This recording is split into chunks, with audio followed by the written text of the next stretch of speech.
आज से हम लोग शुरू करेंगे कक्षा 6 की गणित। तो आज से क्या शुरू करना है, क्लास 6 मैथ। ये दोस्तों हिंदी मीडियम के लिए है। तो ये इंग्लिश में लिखे, इसका मतलब ये मत समझना कि इंग्लिश मीडियम के लिए, हिंदी मीडियम के बच्चों के लिए क्लास 6 की मैथ आज से शुरू होगी। तो पहले प्रश्नावली 1.1 शुरू करने से पहले मैं क्या करता हूँ कि कुछ चीज़ें बता देता हूँ जो आप लोगों को याद रखनी है। पहली चीज़ क्या होती है, आरोही क्रम। आरोही क्रम, आरोही क्रम को दोस्तों क्या होता है, दोस्तों बढ़ता हुआ क्रम। आरोही क्रम का मतलब क्या होता है, बढ़ता हुआ क्रम। जैसे मान लो 1 2 4 7 5 2 5 8 9 ऐसे दिया है, कोई अंक दिया है। तो इसको क्या करना है, हमें आरोही क्रम में लिखना है। तो इसको आरोही क्रम में कैसे लिखेंगे, सबसे पहले सबसे छोटी संख्या, फिर उससे बड़ी, फिर उससे बड़ी, फिर उससे बड़ी, फिर उससे बड़ी, फिर उससे बड़ी और फिर उससे बड़ी। ये क्या होता है दोस्तों, आपका आरोही क्रम होता है। दूसरा क्रम क्या होता है दोस्तों, अवरोही क्रम होता है। दूसरा क्रम क्या होता है, अवरोही क्रम होता है। अवरोही क्रम ये क्या होता है दोस्तों, ये क्या होता है, घटता हुआ क्रम होता है। जैसे मान लो यही नंबर है तो इसमें सबसे पहले सबसे बड़ा नंबर, फिर उससे छोटा नंबर, फिर उससे छोटा, फिर उससे छोटा, फिर उससे छोटा, फिर उससे छोटा और फिर सबसे छोटा। ऐसे किया जाता है अवरोही क्रम। तो अब जो है दोस्तों, अब हम लोग आगे क्या करते हैं, चैप्टर को शुरू करते हैं। तो चलिए शुरू करते हैं।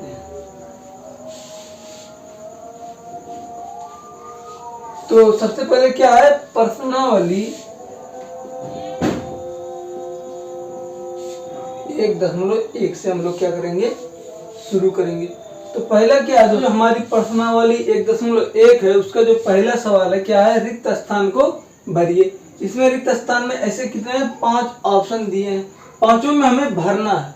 अब दोस्तों वैसे तो बहुत से स्कूलों में पढ़ा दिया गया होगा तो ये आसान है, सभी लोग 10-10 भर लेंगे। लेकिन क्यों भरते हैं, इसका रीजन जान लो कि आखिरकार हम लोग यहाँ पे क्यों भरेंगे। जैसे पहले क्या दिया है, 1,10,000।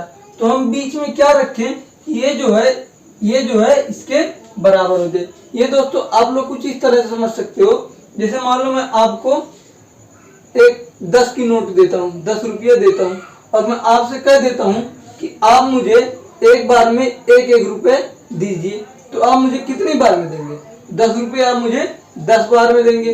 ठीक वैसे यहाँ पे क्या है कि 1,00,000 रुपये मैंने आपको दिया और आप क्या कर रहे हैं, 10,000 रुपये मुझे एक बार में देंगे।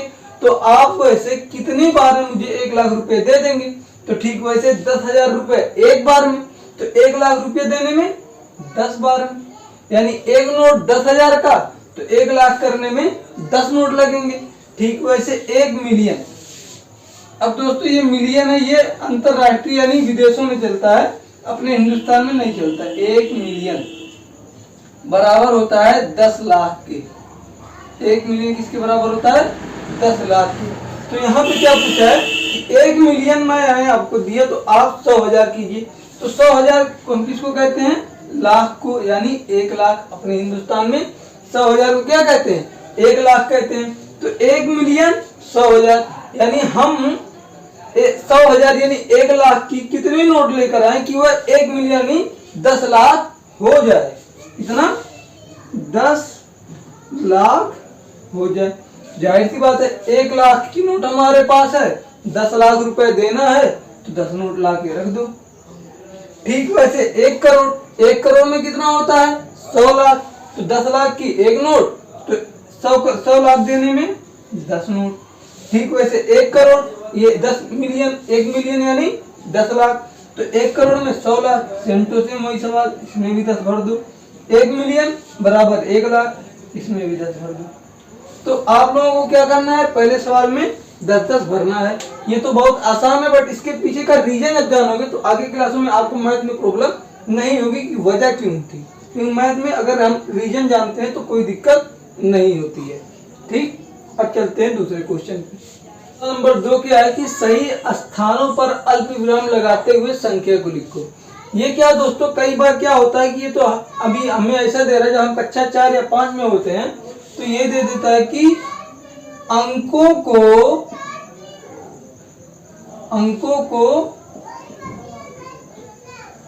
शब्द में लिखिए, अंकों को शब्द में लिखिए। तो ये दोस्तों यही है, बस थोड़ा सा चेंज कर दे कि अब हम बड़ी क्लास में आ चुके हैं तो इसको लेकर कोई घबराने की जरूरत नहीं है। तो हमारा पहला सवाल क्या है, 23,75,307। तो जैसे लिखा है वैसे लिख दो। कितना दिया, 73,75,307। तो कितना हो जाएगा, 23,75,307। ये क्या हो गया दोस्तों, इसका आ गया। अगला क्या है, 9,05,41,000। तो क्या करना है, 9 करोड़।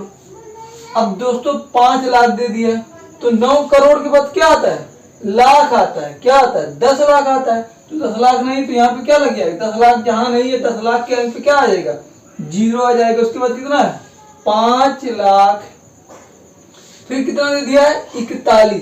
तो यहाँ पे 5 लाख के बाद क्या आता है, 10,000, फिर 1000, फिर 100। उसके बाद कितना आता है, 2.5। उसके बाद इकाई। तो इकाई, दहाई, सैकड़ा, हजार, 10,000, लाख, 10 लाख, करोड़। तो कितना हो गया, 9,05,41,000। बहुत से लोग क्या करते हैं दोस्तों कि जीरो लगाना भूल जाते हैं, मतलब जो स्थान नहीं है तो सोचते हैं कि जीरो नहीं लगाएंगे चल जाएगा। बट जहाँ पे जो कोई अंक नहीं है तो वहाँ पे क्या लगेंगे, हम जीरो लगाएंगे। क्योंकि अगर हम जीरो को हटा देंगे तो ये नंबर हो जाएगा 90,541 हो जाएगा। ठीक। तो अगला चीज क्या है, 7,52,21,302। तो 7,52,21,302। अब यहाँ पर देखो क्या हो गया, इकाई, दहाई, सैकड़ा, हजार, 10,000, लाख, 10 लाख, करोड़। तो हो गया 7,52,21,302। अगली चीज क्या दोस्तों, 58,423,200। तो 58 मिलियन ये क्या है दोस्तों, अगली चीज है। तो इस मतलब अंतरराष्ट्रीय आगे पढ़ेंगे तो इस बार क्या 58 मिलियन लिखना है। तो 58 मिलियन का देखो इसमें क्या है, इस तरह से नहीं लिखने की जरूरत है। 58 मिलियन दिया तो 58 लिख दो। आगे क्या दिया है, 423,000 लिख दो, 423। हजार की बात हुई, उसके बाद 202। कितना हो गया, इकाई, दहाई, सैकड़ा, हजार, 10,000, लाख, 10 लाख, करोड़। तो आप जब 58 मिलियन को जब करोड़ में बदलोगे तो हो जाएगा 5,84,03,202। अगली चीज क्या है, 23,23,010। तो कितना हो जाएगा, 23,30,10। सैकड़ा है नहीं, हो गया 10। तो कुछ इस तरह से दोस्तों क्या होगा, ये हो जाएगा। तो अब आगे हम लोग क्या करेंगे, अगला सवाल लगाएंगे कि कैसे किया जाता है। तो ये समझ में आया होगा कि कागज का इसको कैसे किया जाता है। अब दोस्तों इतना लिख लिए तो ये क्या सही है, ये सही नहीं है। इसमें एक अभी की रह गई, क्या कहा था, अल्प विराम लगाना है। तो अल्प विराम अभी के लिए बस जान लो, यहाँ पे 3 के बाद लगेगा, फिर 2 के बाद, फिर 2 के बाद, फिर 3 के बाद, फिर 2 के बाद, फिर 2 के बाद। अब ये क्या है, इसमें भी 3 के बाद, 2 के बाद, 2 के बाद। अगला क्या है, अंतरराष्ट्रीय, तो 3, फिर 3, फिर ये रह जाएगा, फिर 3 के बाद, फिर 2, फिर बाद में आगे कोई काम की जरूरत नहीं है। अब दोस्तों अगला जो हमारा सवाल है वो अल्प विराम के ऊपर है, तो इसलिए मैं यहाँ पे अल्प विराम को उतना नहीं समझाया हूँ। ठीक।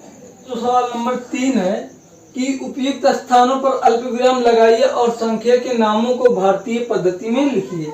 तो दोस्तों इसको क्या करना है, एक मैं करके बताता हूँ और आप लोग कीजिए और बाकी का जो है वो मैं कल कर दूंगा। जैसे यहाँ पे क्या लिखा है, इकाई, दहाई, सैकड़ा, हजार, 10,000, लाख, 10 लाख, करोड़, 10 करोड़, यानी 57 करोड़ 59 लाख, सॉरी क्या लिखा है 5,95,762। तो इसको क्या करना है, अल्प विराम। सबसे पहले क्या लगाए, अल्प विराम। जैसे यहाँ पे क्या लिखा है, तो पहले इधर 2 अंक 57, फिर कितना है 59, फिर कितना है 57, फिर कितना है 62। अब भारतीय पद्धति में दोस्तों अल्प विराम कैसे लगता है, पहले 3 अंक, फिर 2 अंक, फिर 2 अंक, ये हो जाएगा आपका अल्प विराम।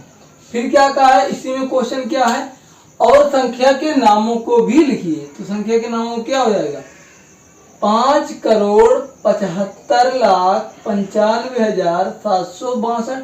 कितना हो जाएगा 5,75,95,762।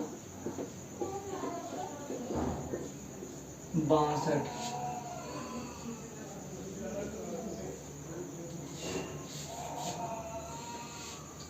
तो दोस्तों ये इस तरह से किया जाएगा। इससे पहले क्या करना है, आपको अल्प विराम लगाना। तो भारतीय पद्धति में अल्प विराम कैसे लगता है, 3 अंक, फिर 2 अंक, फिर 2 अंक, फिर 2 अंक ऐसे जाता है।